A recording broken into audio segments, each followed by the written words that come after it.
तर मित्रांनो, आज आपला वर्कआउट सिरीजचा डे 3रा. सकाळी फ्रेश होऊन आलो ग्राउंडला. ग्राउंडवर आल्या आपण मारले आज 3 किलोमीटरची रनिंग. 3 किलोमीटरची रनिंग झाल्यानंतर आपण मारले 50 सपाटे. त्यानंतर मारले 50 जोर. आज आपला रेस्ट होता म्हणून आपण थोडा कमी वर्कआउट केला. वर्कआउट करून निघालो घरी. घरी गेल्यावर मस्तपैकी फ्रेश झालो.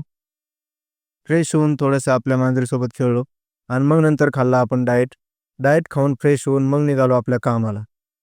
दिवसभराची सर्व महत्त्वाची कामं करून संध्याकाळच्या वर्कआउटला आलो. संध्याकाळच्या वर्कआउटला आल्यावर थोडासा वॉर्मअप करून मग गेलो आम्ही वर्कआउटला. मग मारले आपण पुलअप्स. त्यानंतर मारला थोडासा कोर वर्कआउट आणि ॲप्सचा वर्कआउट. वर्कआउट झाल्यानंतर आपण खाल्ले अंडे खाल्ल्यानंतर रात्री झोपताना डाएट भिजवला. आजच्या दिवसाला इथेच भेटू डे 4 मध्ये.